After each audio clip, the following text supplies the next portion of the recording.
Assalamualaikum warahmatullahi wabarakatuh. Alhamdulillahirrabbilalamin. Assalatu wassalamu ala asrafil anbiya wal mursalin wa ala alihi wa sahbihi ajma'in. Allahumma sholli ala sayyidina Muhammad wa ala ali sayyidina Muhammad. Oke, malam ini kita akan coba mengkaji ya, menghidupkan kajian kita kembali. Saya dapat kabar katanya biasanya ini ada pertemuan rutin ya untuk kajian ilmu, majelis ilmu seperti ini yang dilaksanakan di hari Jumat. Walaupun sekarang sudah, kalau dari kalender Hijriah kita nggak Jumat lagi deh ya, udah Sabtu ini sebenarnya. Tapi nggak apa-apa, kita ambil berkahnya hari ini, malam ini kita akan membahas tentang muhasabah. Ya sebenarnya muhasabah itu tidak ada dalam psikiatri namanya. Dalam psikiatri itu namanya refleksi biasanya atau analisis terhadap diri, analisis terhadap self. Tapi sebagai seorang muslim tentunya, sebagai seorang mukmin, insya Allah mudah-mudahan kita dihitung sebagai seorang mukmin, kita perlu mencari apa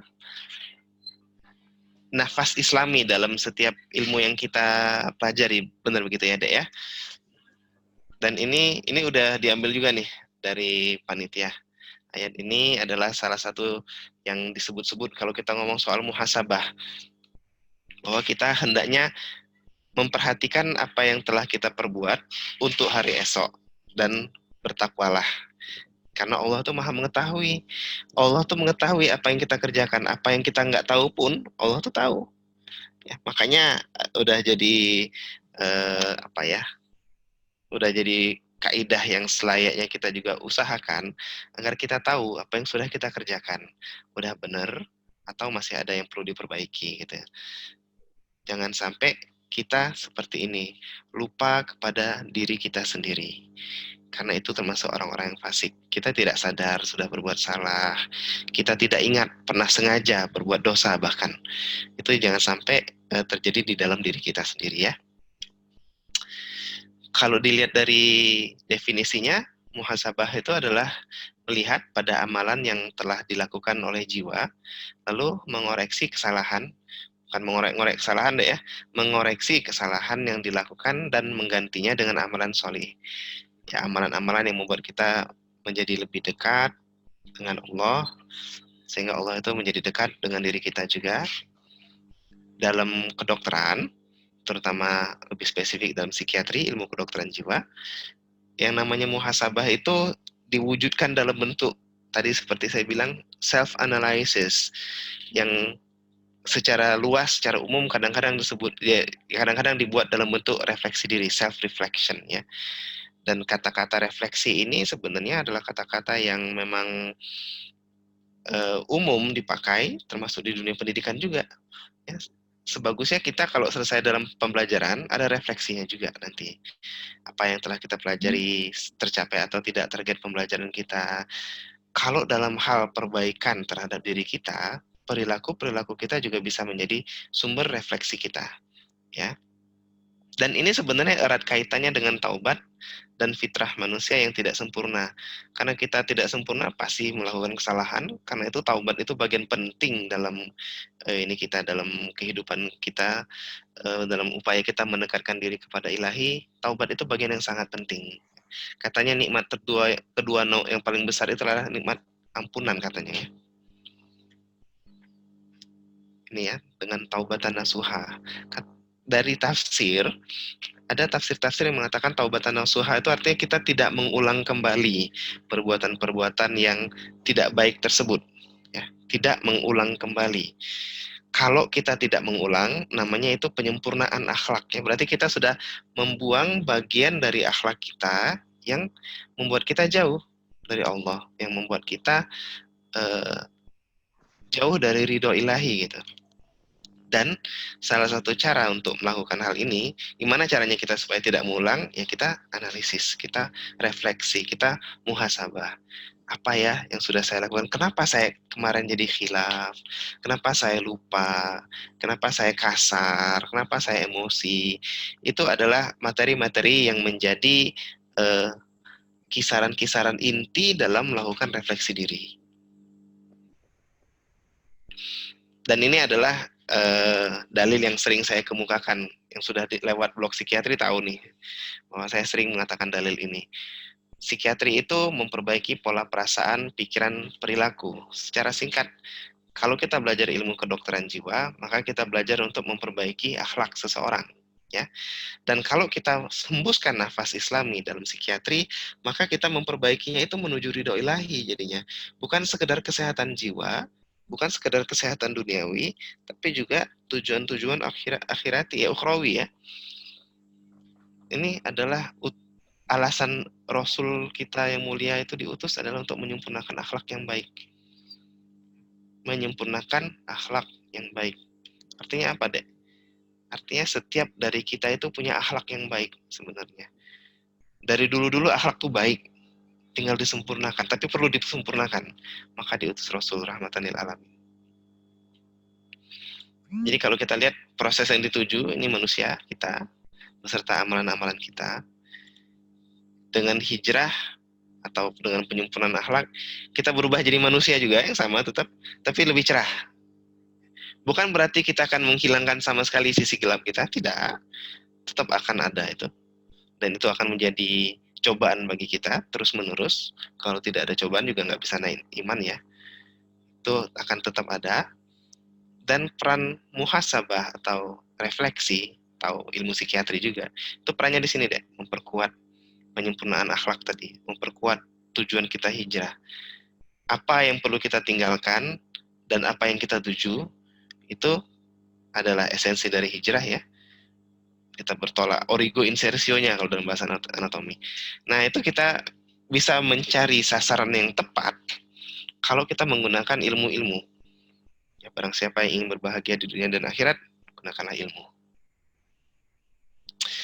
Oke, kalau kita melakukan metode psikiatrik untuk melakukan muhasabah, kita memanfaatkan teori-teori dan manuver-manuver, terutama dalam bidang psikoterapi sebenarnya ya,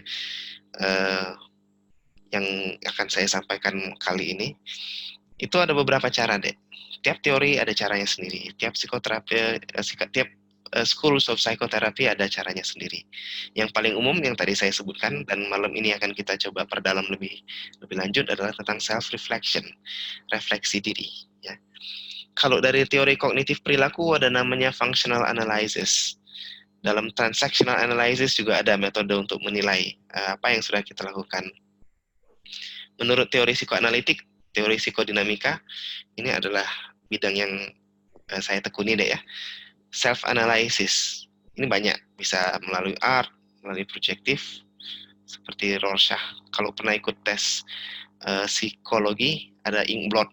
Kita dilihatkan sama apa ya, gumpalan-gumpalan hitam gitu, terus kita disuruh melihat ada bayangan apa saja di sana. Itu tes proyektif namanya. Atau interpretasi mimpi ya. Ya, salah satu nabi kita punya mukjizat dalam menginterpretasi mimpi. Tapi dia lebih jauh lagi, lebih hebat lagi. Dia menginterpretasi masa depan dari mimpi itu. Kita belajar dikit-dikit lumayan lah kalau bisa tahu. Atau teori pendekatan experience ya, melalui Gestalt. Nah, refleksi diri itu sendiri sebenarnya adalah jalan untuk mencapai pembelajaran seumur hidup. Ya, tuntunan seorang muslim, tuntunan seorang dokter, belajar seumur hidup. Kita kenal mungkin hadis, dalil sebenarnya ya, ada yang mengatakan orang yang beruntung itu adalah orang yang hari ini lebih baik dari hari kemarin, hari esok lebih baik dari hari ini. Tapi ternyata setelah saya cari-cari, sanadnya lemah itu deh. Sanad dari hadis itu lemah. Walaupun kita tetap dianjurkan untuk mendekatkan diri kepada Allah dalam setiap detik dan setiap nafas kita. Akan naik turun, iman itu akan naik turun. Semangat itu, ghiroh itu akan naik turun. Istiqomah ya namanya kan. Kadang-kadang kita istiqomah, kadang-kadang kita aduh capek, lemes gitu. Itulah makanya kita butuh orang-orang di sekitar kita. Dan itulah contoh-contoh materi untuk dijadikan sasaran refleksi diri. Kenapa kok saya jadi kehilangan semangat ya? Gitu ya. Ada pertanyaan-pertanyaan yang dimulai dari situ. Itu adalah materi refleksi diri. Refleksi secara bahasa ya, reflect, pantulan.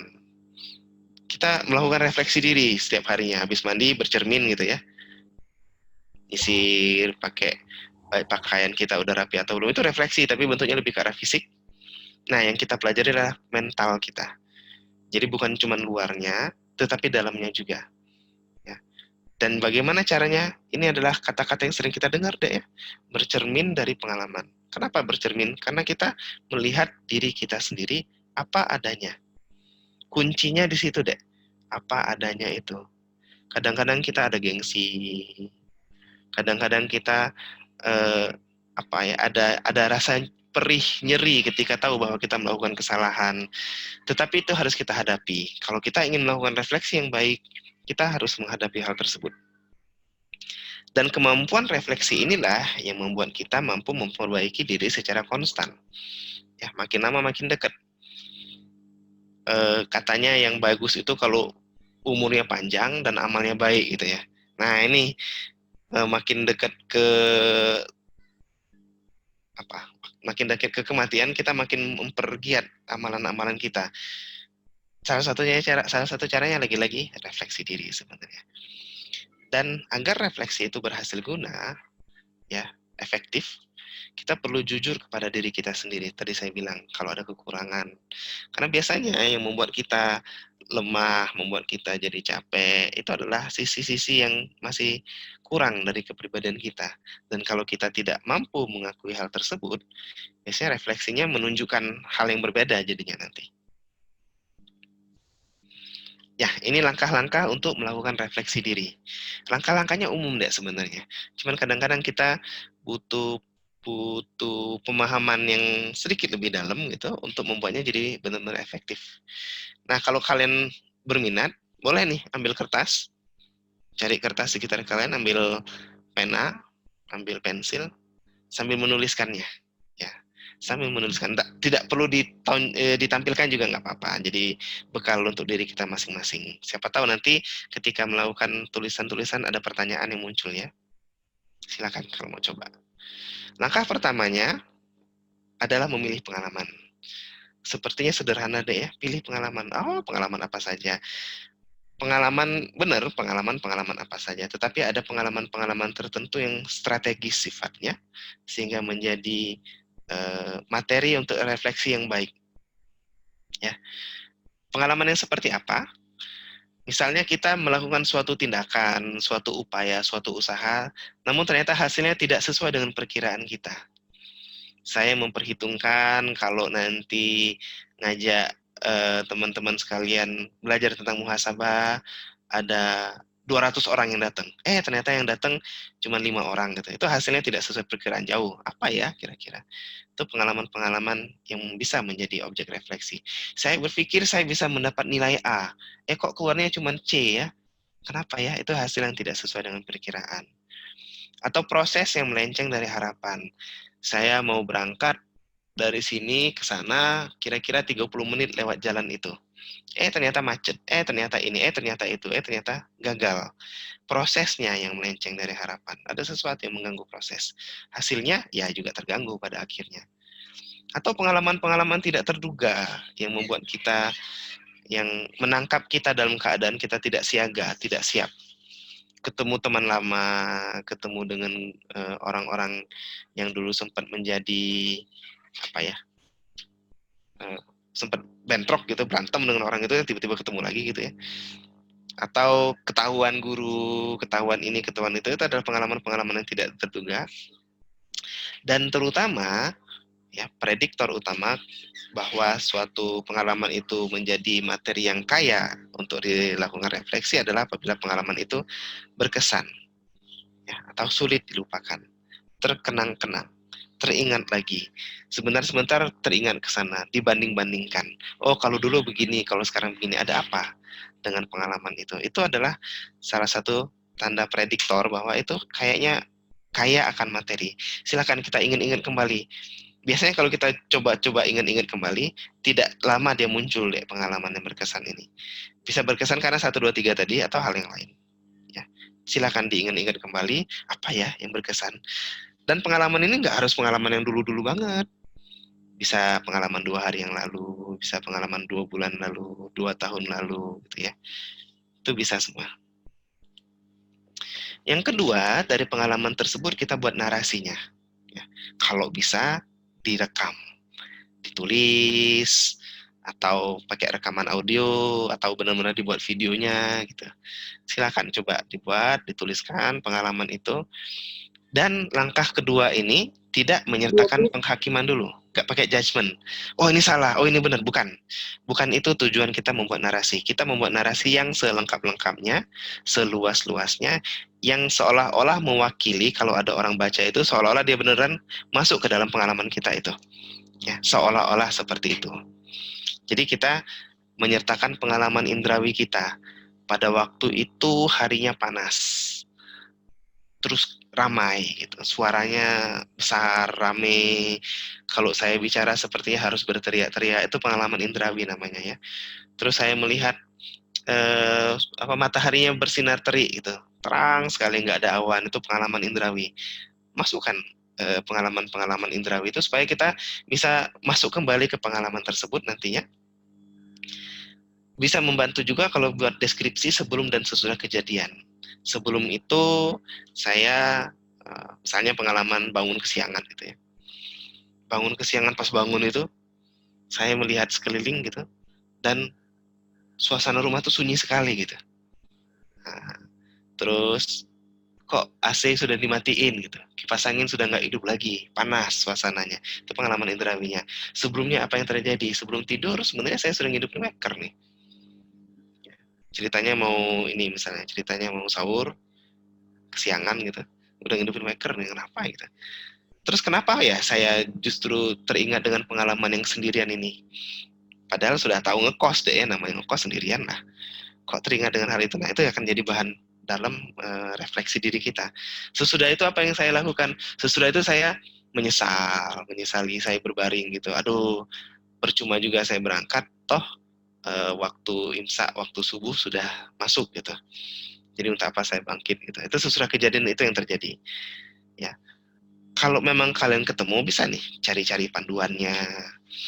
Ya, panduan itu bisa panduan yang tertulis maupun benar disupervisi oleh orang yang sudah biasa melakukannya, atau orang yang memahami, atau mungkin orang yang juga saat itu hadir di tempat kejadiannya bersama dengan kita. Itu juga bisa menjadikan panduan kita.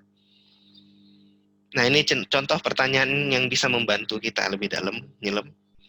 Yang pertama, apa yang sebetulnya terjadi? Ini jujurnya tadi deh. Apa yang sebetulnya terjadi adalah saya bangun kesiangan. Itulah titik. Bukan saya bangun kesiangan karena, bukan gitu ya, karena teman saya nggak bangunin, karena orang tua saya kelupaan, nggak, bukan seperti itu nanti itu. Yang sebetulnya terjadi adalah plain and simple, saya bangun kesiangan.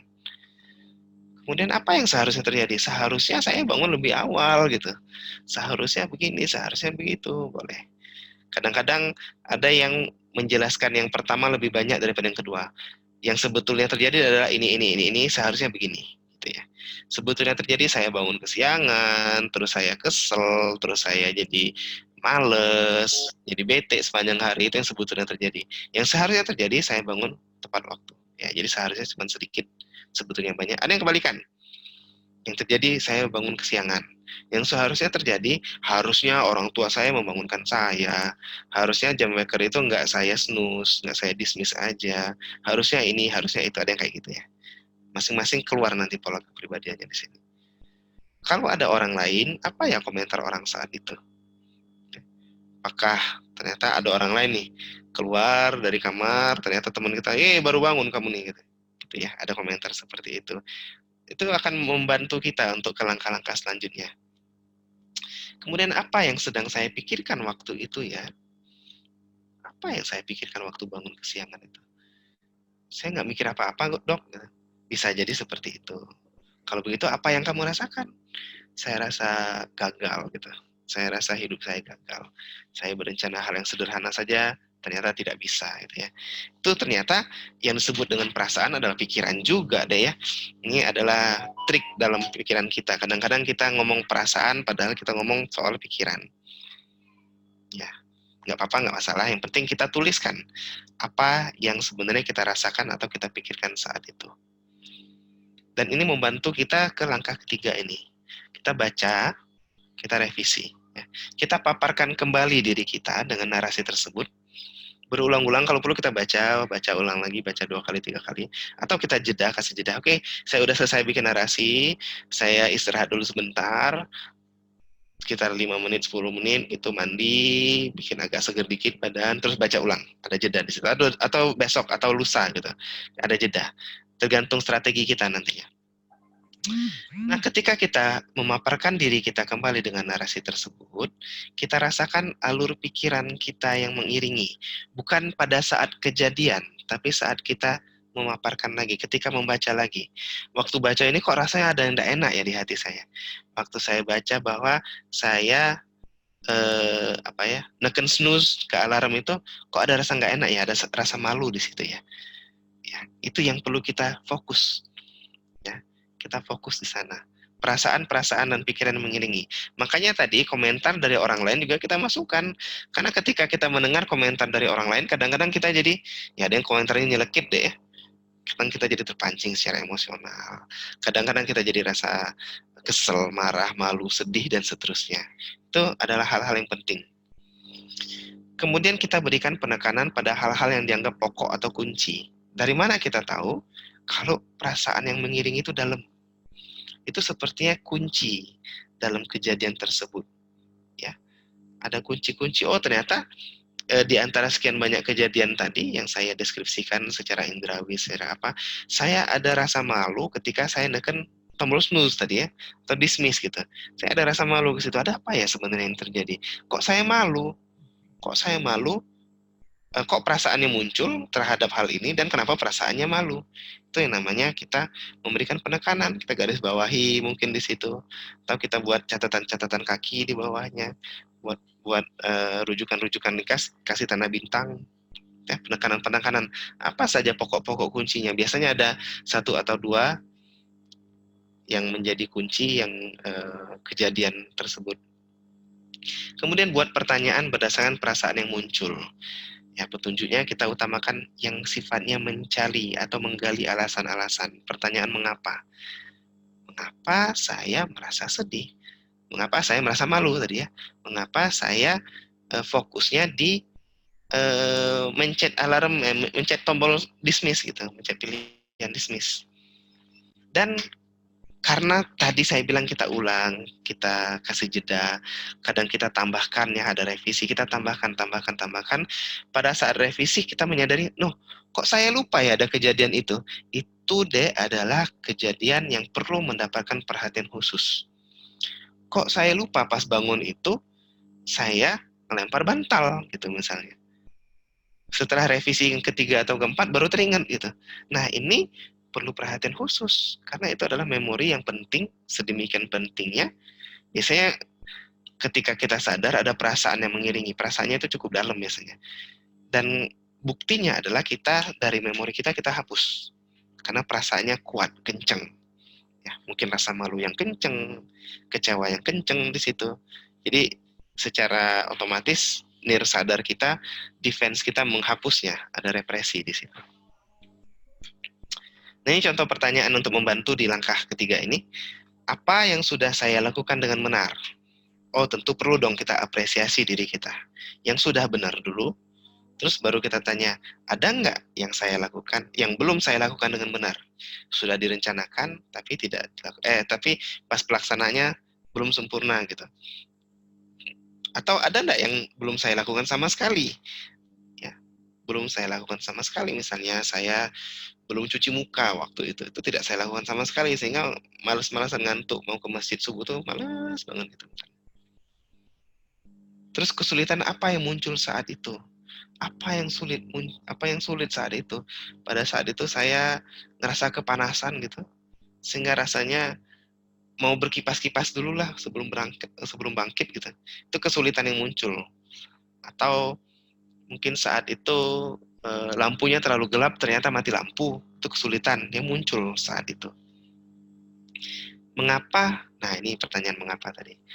Kok bisa ya saya bangun siang? Gitu. Mengapa hal itu terjadi? Mengapa saya merasa begini saat membacanya kembali? Ini terkait dengan perasaan yang muncul. Kok saya ngerasa malu? Ya? Mengapa hal itu terlupakan oleh saya untuk hal-hal yang tadi terlupakan? Itu juga penting ditanyakan. 3 ini penting deh ya. 3 ini adalah hal yang sering mengiringi refleksi. Kok itu terjadi? Kok saya ngerasa lucu? Kok saya ngerasa kesel membacanya lagi, mendengarnya lagi? Kok saya lupa dengan kejadian itu gitu ya. Itu yang sering mengiringi refleksi diri kita. Langkah keempat, nah ini yang salah satu esensi dari refleksi ya, manfaatnya ada di sini. Kita menggali kepribadian kita.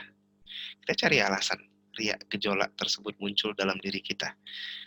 Oh, mungkin karena saya masih belum puas. Mungkin saya bangunnya kesiangan, saya pencet dismiss mungkin karena semalam saya capek ngerjain tugas, terus rasanya belum puas tidur, gitu. Ya, terus dari situ kita mulai reflect lagi, kok saya ngerjain tugasnya sampai malam ya waktu itu. Apa yang terjadi di situ? Oh, ternyata saya punya kebiasaan menunda-nunda mengerjakan tugas misalnya gitu. Nah, itu makanya refleksi itu beruntun kadang-kadang. Baru sampai ke dalam kepribadian kita, ternyata saya orangnya begitu. Disinilah kejujuran itu sangat penting deh ya. Merendahkan hati kita untuk dalam rangka kita memperbaiki diri tadi. Karena tidak jarang hal-hal tersebut terjadi akibat kekurangan yang ada dalam kepribadian kita. Memang ternyata kita orangnya suka menunda. Apakah itu berarti kita salah? Enggak. Kita cuma diberi kesempatan oleh Allah untuk melakukan muhasabah, untuk melakukan amalan yang bagus. Dan tinggal kita mau melakukannya atau tidak deh ya. Ini dikatakannya. Tidaklah seseorang memiliki sifat tawadu karena Allah, melainkan Allah akan meninggikannya. Berarti kita dikasih kesempatan deh untuk ditinggikan derajat kita dengan kesalahan-kesalahan tadi, asal kita rendah hati tapi. Syaratnya kita rendah hati. Bukan sombong mengatakan, ini bukan salah saya, salah orang ini sebenarnya. Bukan kayak gitu. Seorang muslim yang bagus, itu tentu akan menyertakan sifat tawadu ketika melakukan muhasabah ini. Ini pertanyaan pembantu. Adakah hal-hal positif dari kepribadian saya yang jadi keinget gara-gara kejadian itu, gara-gara saya baca lagi, gara-gara saya nuliskannya gitu. Hal-hal positif, oh ternyata saya orangnya sebenarnya soal planning lumayan nih. Saya udah bikin alarmnya jam sekian, pas itu sebenarnya sekitar 40 menit sebelum waktu imsak. Jadi ada waktu yang cukup untuk menghangatkan sedikit sambil sholat tahajud misalnya dihangatkan, terus habis itu langsung sahur. Itu hal-hal positif deh. Sekali lagi apresiasi tetap penting. Nanti kita lihat kenapa penting. Kemudian apa hal-hal negatif pribadi saya yang jadi teringat gara-gara hal ini? Waduh, saya jadi ingat ini. Dulu saya ingat guru saya pernah bilang begini, bapak saya pernah bilang begini, kakak saya pernah ngasih nasihat ini. Inilah mengapa soal perasaan tadi penting. Karena perasaan itu deh yang memori yang kuat itu kalau memori itu disertai dengan perasaan. Ya, itu ada penjelasannya neuroanatomi neurosaintifiknya ada. Memori yang kuat itu kalau ada perasaan yang muncul di sana. Sama kayak kalau kita menghafal deh, ya. Di antara perasaan-perasaan itu adalah sensasi indrawi, sama seperti kalau kita ngapal. Kalau kita ngapal dalam keadaan yang sunyi, itu beda hasilnya dengan dalam keadaan yang tidak sunyi. Gitu. Tetapi pengingatnya juga perlu pengingat yang sama. Jadi kalau kita ngapal sambil sambil mendengarkan murotal gitu ya, pada saat mau ngingatnya ya dengerin murotal lagi perlu. Itu ada kaitannya, sensasi-sensasi indrawi dengan memori dan kemampuan recall kita. Dan apa yang memengaruhi kejadian itu? Apakah hal-hal tersebut mempengaruhi kejadian-kejadian? Apakah hal positif ini membuat saya jadi itu? Apakah hal negatif ini membuat saya jadi begitu? Itu perlu kita nilai, kita analisis. Di sini kalau kita memang kenal dengan diri kita sendiri, kita bisa menganalisis lebih dalam. Kalau kita belum kenal, ini peluang untuk mengenalnya. Ya, ini peluang kita mengenal diri kita sendiri. Namanya juga refleksi. Melihat, oh ternyata saya ada jerawat di sisi kanan pipi saya. Itu refleksi deh ya. Sama kalau mental juga, oh ternyata saya punya kebiasaan begini. Mengapa ya? Ya udah nanti itu. Saya belum bisa dapat jawabannya, tapi saya sudah dapat pertanyaan yang perlu saya cari jawabannya. Itu sudah luar biasa deh. Kita sudah tahu Apa yang perlu kita tanyakan, itu sudah luar biasa. Langkah terakhir, kita membuat planning. Kalau memang benar tahu penyebabnya, maka itu akan mudah kita buat planning. Oh, ternyata saya ini orangnya memang tadi suka menunda-nunda pekerjaan gitu. Maka planningnya adalah saya bikin milestone yang kecil-kecil, ya. 2 hari pertama saya menyelesaikan 2 halaman. 2 hari kedua saya cari rujukan. 2 hari selanjutnya itu namanya ada tonggak-tonggak, yaitu eh, kita tinggal cari apa caranya untuk mengurangi habit yang seperti itu, menunda-nunda, procrastination namanya. Kita tahu jadi harus cari kemana untuk mencegah hal itu berulang kembali. Ya, rencana yang baik punya landasan yang baik pula. Artinya kita nggak bisa bikin rencana, kayaknya ini berhasil deh. Enggak, kita juga perlu ilmunya, kita perlu pengetahuannya, kita manfaatkan ilmu-ilmu yang kita punya ataupun dari orang lain.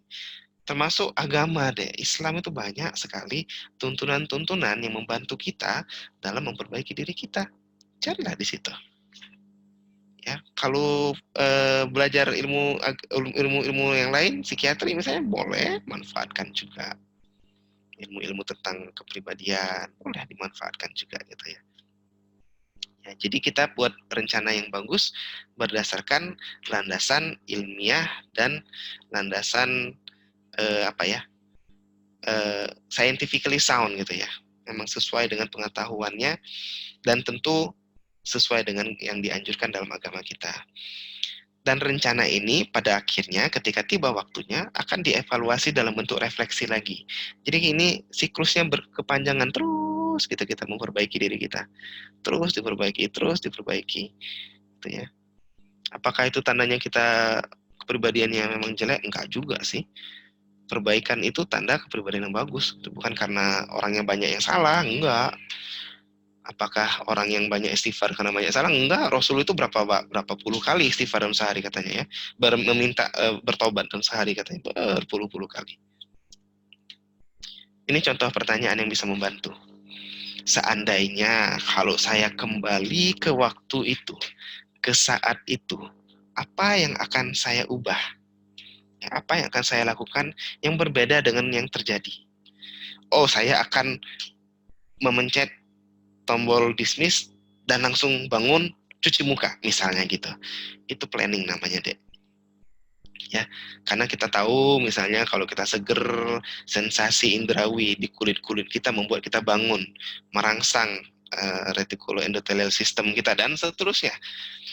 Jadi kita tahu apa yang harus kita lakukan. Bila dapat diulang, apa yang akan saya lakukan berbeda dan lebih baik hasilnya. Seandainya saya melihat orang lain melakukan hal tersebut terjadi pada orang lain, apa yang akan saya sarankan? Kadang-kadang pertanyaan pertama kita blocking deh. Apa ya, rasanya udah bagus deh. Tapi begitu masuk pertanyaan kedua, kalau orang kayak gitu saya saranin gini, ngerti kita deh. Karena ketika kita melihat orang lain, kita lebih mudah mengkritik sebenarnya. Tidak jarang itu yang terjadi. Maka dari itu kita manfaatkan di sini. Kita mengkritik diri kita sendiri sebagai orang lain gitu. Ya, itu mental trik sebenarnya. Terus apa yang perlu saya persiapkan? Seandainya ini besok Senin ini saya mau puasa lagi nih misalnya gitu. Apa yang perlu saya persiapkan? Oke, saya perlu persiapkan mungkin HP saya jauh-jauh deh. Jangan terlalu jauh, nanti nggak kedengeran alarmnya, tapi jauh. Membuat saya harus berangkat. Di sebelah HP saya taruh air gitu. Kalau masih ngantuk, air itu langsung saya siram ke muka kita. Misalnya seperti itu. Itu persiapan-persiapan namanya. Seandainya memang benar berulang.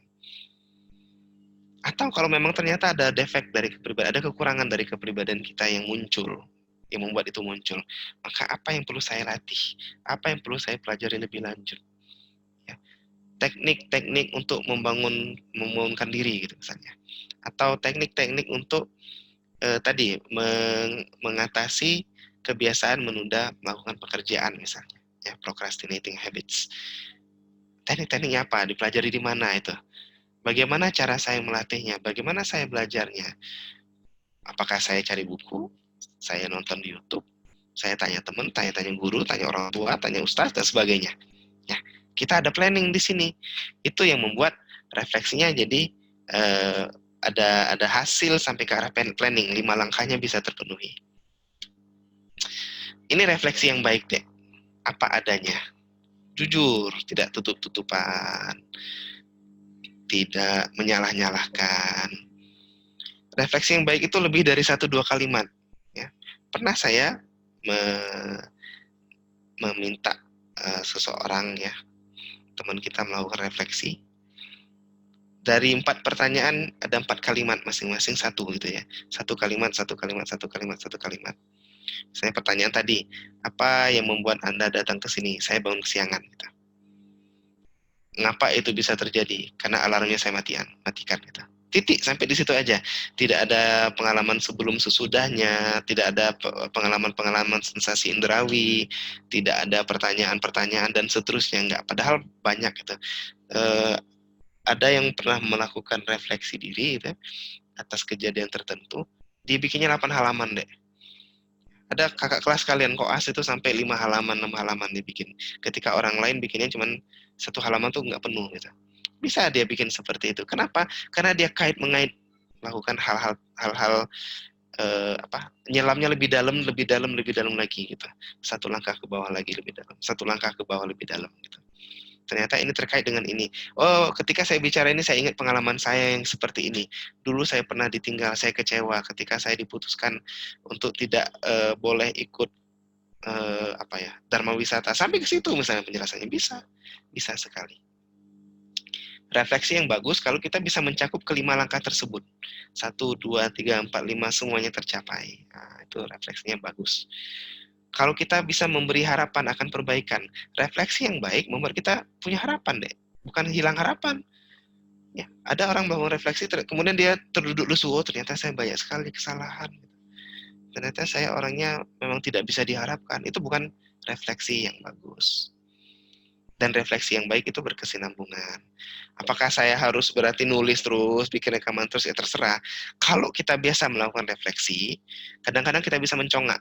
Ya, tahu mencongak deh ya. Kita di dalam pikiran kita aja, nggak usah sampai dituliskan gitu. Bisa seperti itu. Refleksi yang kurang baik, nah ini mental trick lagi deh. Pada dasarnya tidak ada refleksi yang tidak berguna. Ya, pada dasarnya tidak ada refleksi yang tidak berguna.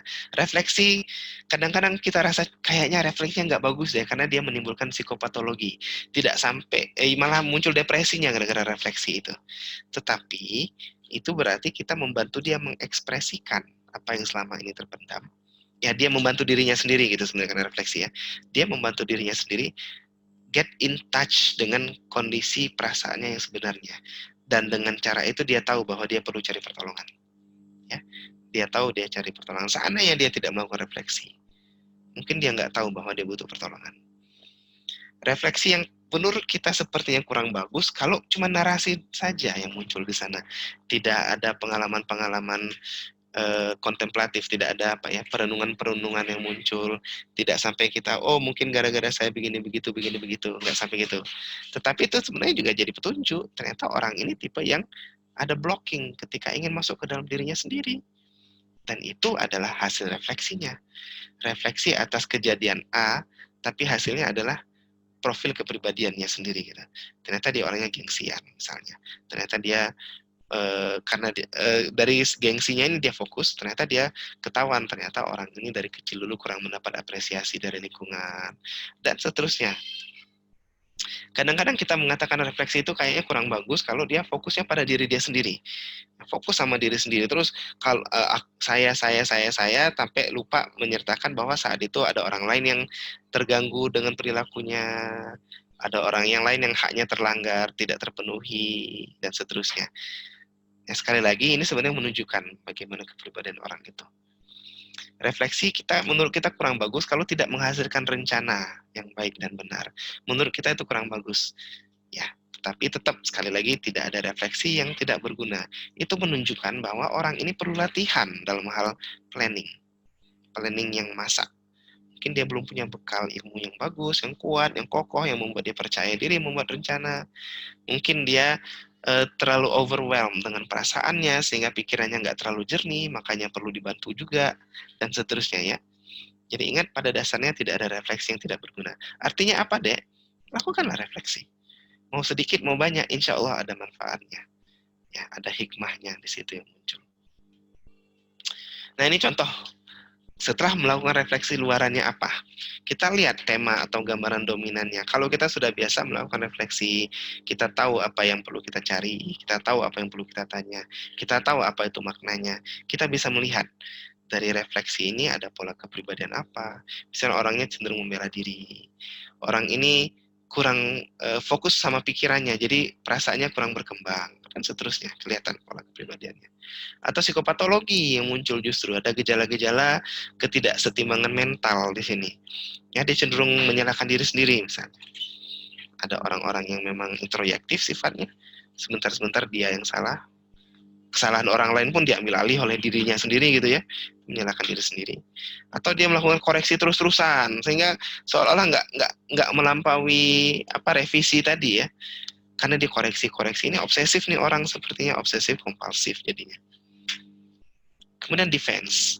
Ya, kalau dia banyak lupa hal penting, berarti itu represi namanya. Kalau dia menyalahkan orang lain, berarti itu namanya proyeksi. Kalau refleksinya terlalu singkat, berarti ada blocking di sini, ada thought inhibition mungkin dan seterusnya. Kita perlu melihat. Jadi dari refleksi, apapun bentuk refleksinya, kita bisa melihat pola kepribadian orang ini bagaimana. Ya. Nah, ini pendekatan-pendekatan spesifik. Kemarin sempat diskusi sama Faiz ya. Kemarin ada beberapa pendekatan yang kalau mau dijadiin serial berarti ya kita nanti bahas yang berikut-berikutnya, yang ini sekalian latihan-latihan juga. Pendekatan pertama yang CBT, Cognitive Behavior Therapy. Modelnya model ABC deh. Ini dasarnya. Emotions and behaviors are not directly determined by life events, tetapi lebih kepada bagaimana event-event kejadian-kejadian tersebut diproses dan dievaluasi secara kognisi.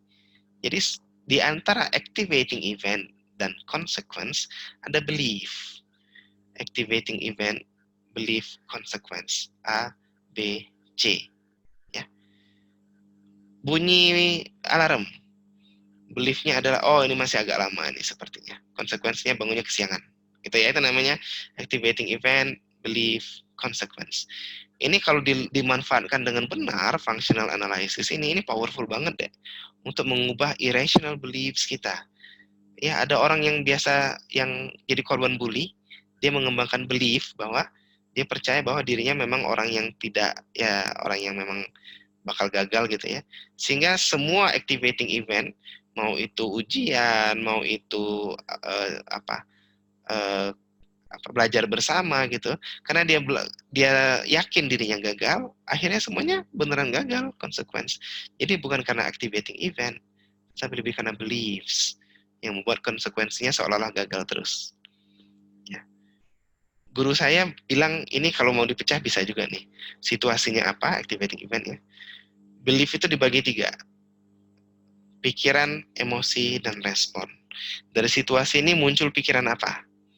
Dari pikiran ini bagaimana perasaannya? Akibat perasaan dan pikiran ini bagaimana kita berperilaku? Sehingga akibatnya apa? Ya. Jadi lebih dipecah lagi. Beliau kalau melakukan refleksi diri, dia pakai functional analysis ini. Kenapa saya begitu dulu, terus dibuat situationnya apa, pikirannya apa, emotionnya apa, responsnya apa, konsekuensinya apa gitu. Pendekatan kedua yang bisa kita pakai analisis transaksional. Ini kalau yang udah blok psikiatri, ingat ya teori-teori psikoterapi ini, pendekatan-pendekatan psikoterapi. Pendekatan analisis transaksional. Nah, setiap orang itu melakukan interaksi dengan orang lain menggunakan ego state tertentu. Ego state itu ada 3 kalau dari teori ini. Child ego state, kekanak-kanakan, adult ego state, pakai nalar, atau parent ego state, yang pakai wisdom. Nah, kita pakai ego state mana yang paling dominan? Ada orang yang cenderung kekanak-kanakan terus, ada yang cenderung pakai pikiran aja, nggak pakai perasaan, logika terus omongannya adult gitu. Ada yang pakai gaya-gaya seperti orang tua, wejangan-wejangan, wisdom gitu, ngajarin gitu. Dan kita dari ego state itu, kita biasanya ngincer ego state yang lain apa gitu kepada orang lain. Ada yang ego state-nya dari dewasa, dia pakai logika-logika, ngomong ke orang lain seolah-olah ngajak dia berpikir, berdiskusi dengan logika. Jadi setara, adult to adult. Ada yang adult ke child gitu. Dia pakai logika tapi menjelaskannya seperti kepada anak kecil gitu. Dan ini yang membuat transaksi mental. Pola inilah yang melandasi pola komunikasi. Artinya apa, Dek? Kalau kita mau melakukan refleksi terhadap pengalaman-pengalaman interaktif sosial, analisis transaksional bisa jadi salah satu pertimbangan kita. Ya. Jadi nanti dilihat, saya ngomong ke orang lain dari adult ke child. Orang itu menjawab saya dari parent ke adult. Jadi nggak nyambung tuh sebenarnya. Itu transaksi yang bersilang namanya. Dari adult ke child dijawab parent ke adult gitu. Itu nggak nyambung. Yang bagus kan adult ke child, yang balasnya juga child ke adult. Gitu. Jadi bagus nyambung dia. Dan pola yang khas tertentu namanya games. Ada orang yang cenderung menyalahkan dirinya sendiri sehingga dia bermain playing victim ya, itu games namanya. Ini pendekatan psikoanalitik psikodinamik. Nah, dalam pendekatan ini ada satu kaidah yang dipegang, psychic determinism namanya. Setiap perilaku ada alasannya, dan terutama alasan itu tidak kita sadari. Itu namanya psychic determinism. Tidak ada yang spontan, tidak sengaja, itu tidak ada dalam psikoanalitik. Pendekatan ini beda dengan yang sebelumnya karena tidak ada struktur yang kaku, tidak ada struktur yang baku di sini. Sehingga keuntungannya dapat dilakukan pada semua hal, termasuk yang kita sengaja. Jadi dulu ada Prof. Lubis almarhum, dia mengumpulkan murid-muridnya, terus dia suruh masing-masing pegang biji kismis. Terus suruh mendeskripsikan. Terserah dengan cara apa saja, asosiasi bebas ya. Ada yang mendeskripsikan kulitnya yang kusut. Ada yang mendeskripsikan ukurannya yang kecil. Ada yang mendeskripsikan warnanya yang gelap. Terus diselami sampai akhirnya ketemu orang yang kulit yang fokus kepada kulit yang kusut. Itu apa sih sebenarnya? Ternyata kepribadiannya seperti apa gitu, mengingatkannya pada apa? Kan dia pakai asosiasi bebas. Dan turunannya yang tadi saya sebut art, music therapy, nulis, gambar, projective dreaming, itu juga pakai asosiasi bebas ya. Saya pernah membantu teman itu melakukan refleksi dari gambaran gitu. Terus ketika dia bercerita, dia teringat pengalamannya dengan orang tuanya, terus ya dia menangis kalau waktu itu. Kemudian pendekatan gestalt, pada dasarnya memang terapi gestalt itu membangkitkan emotional awareness. Jadi lekat lagi antara diri kita dengan emosi kita yang sempat terlupakan itu. Itu gestalt memang. Dari terapinya aja udah jelas seperti itu. Jadi jelas ini bisa dipakai untuk refleksi diri. Sekali lagi, karena ini membangkitkan emotional awareness, berarti jelas yang kita incer adalah pengalaman-pengalaman yang kita emotionally blank. Ketika pengalaman itu terjadi, kita kayak nggak ngerasain apa-apa gitu. Kayak mati rasa. Dari gestalt, kalau masih ada yang ingat teknik-tekniknya, empty chair, two chair, mengatakan this is my existence, inilah saya apa adanya gitu. Dia bercerita saya kesal dan itulah saya apa adanya. Saya melihat ke kucing saya terus rasanya ingin saya cubit dan itulah saya apa adanya. Terus diulangi itulah saya apa adanya. Sampai akhirnya dia attach dengan emotionnya sendiri. Sebagai seorang muslim jelas. Tadi saya bilang di depan, itu teknik-tekniknya. Nafasnya, nafas Islam. Ya, jadi kita tetap berteladan kepada Rasulullah SAW. Jelas bahwa itu adalah teladan bagi orang yang mengharapkan rahmat Allah, yang mengharapkan kedatangan hari kiamat, yang orang-orang yang menyebut nama Allah. Ini adalah teladan kita. Jadi ketika kita bikin planning yang merujuk ke apa yang digariskan oleh Rasul kita. Ya, selain dari ilmu-ilmu tadi dengan pengetahuan-pengetahuan tadi saya sebut di depan, kepada agama juga adalah rujukan dari planning kita. Kalau ngomong soal Rasul, akhlaknya apa sih Rasul? Akhlaknya Rasul adalah Al-Quran. Ini kata Aisyah ya. Akhlaknya Rasul adalah Al-Quran. Saya beberapa kali memberikan penekanan, Rasul itu diangkat di usia 40 tahun. Kayaknya ada rahasia deh. Kenapa nggak kayak Nabi Isa ketika lahir langsung diangkat menjadi Rasul. Tapi Nabi Muhammad tuh nggak, umur 40 tahun lagi. Kalau saya berpikir seolah-olah itu menunjukkan kita perlu membangun akhlak kita dulu, baru kita berdakwah, baru kita membangun kepercayaan dulu, baru kita menjadi teladan yang bagus. Ya, dan cara Rasul, kalau dikatakan akhlak Rasul adalah Al-Quran, berarti dia mengajarkan Al-Quran melalui akhlaknya dengan peneladanan sifatnya. Oke, itu adalah salah satu pengajaran yang sangat powerful deh. Dibandingkan saya ngoceh-ngoceh gini, jauh lebih berkesan di hati kalian kalau saya mempraktekkannya di hadapan kalian gitu. Ya, itu adalah bagi saya itu pembelajaran yang penting. Apa pesannya? Kita sama-sama tahu pesan beliau. Dua perkara, kitab Allah, sunnah Rasul. Dua ini deh pegangan kita. Cukup dua ini, tidak usah tambah-tambah banyak-banyak. Juklak teknis, manuver, teknik-teknik apa yang kita pakai, pakai ilmu-ilmu yang kita pelajari, tapi rujukannya tetap ke sini. Nafasnya tetap nafas Islam. Nafasnya tetap ini. Pengalaman saya dalam membuat kajian-kajian berpikir tentang ilmu-ilmu psikiatri ini, alhamdulillah, masya Allah, rasanya kalau saya berpikir, oh menurut psikiatri harus begini, terus saya cari aja googling dalil tentang ini, ada aja deh ternyata, masya Allah. Jadi dalam Islam itu apa yang dianjurkan, perilaku-perilaku yang dianggap positif, perilaku negatif yang perlu dihindarkan dalam psikiatri, itu ada ternyata analoginya, padanannya dalam dalil-dalil kita di agama Islam ini. Jadi peganglah dua hal ini. Jangan jauh-jauh. Jadi ini siklusnya tadi ya. Ada action, terus kita coba narasikan aksi tadi, kita refleksikan, kita buat pertanyaan-pertanyaan, perdalam, diulang-ulang, terus kita buat rencana yang kita lakukan lagi, dan hasilnya kita melakukan refleksi. Jadi refleksi itu semua hal ini. Ya, action adalah pengejawantahan dari refleksi, dan juga action adalah bahan untuk refleksi. Oke, jangan lupa ini. Ya, tiap aksi kita menuju ke Al-Quran dan Sunnah. Kita nilai berdasarkan Al-Quran kita, berdasarkan Sunnah Rasul kita, nilai, oh ternyata actionnya belum terlalu bagus nih, belum optimal nih, belum membuat saya dekat kepada Allah nih. Dan ketika kita bikin planning, ini juga, dari sini kita buat planningnya apa. Ya, jadi ini ringkasan singkat dari apa yang kita bahas sepanjang malam ini. Siklusnya seperti ini, bagian refleksi ada di 3 sini, dan rujukan kita sebagai orang muslim cukup di sini deh. Alhamdulillah ini nggak pernah berubah. Insya Allah apa yang kita baca sekarang di dua hal ini sama yang dibaca, sama seperti apa yang dibaca oleh Khalifah Rasyidin, bahkan sama persis insya Allah. Oke, saya pikir itu materinya. Mudah-mudahan bermanfaat. Selanjutnya saya serahkan kembali kepada pembawa acara.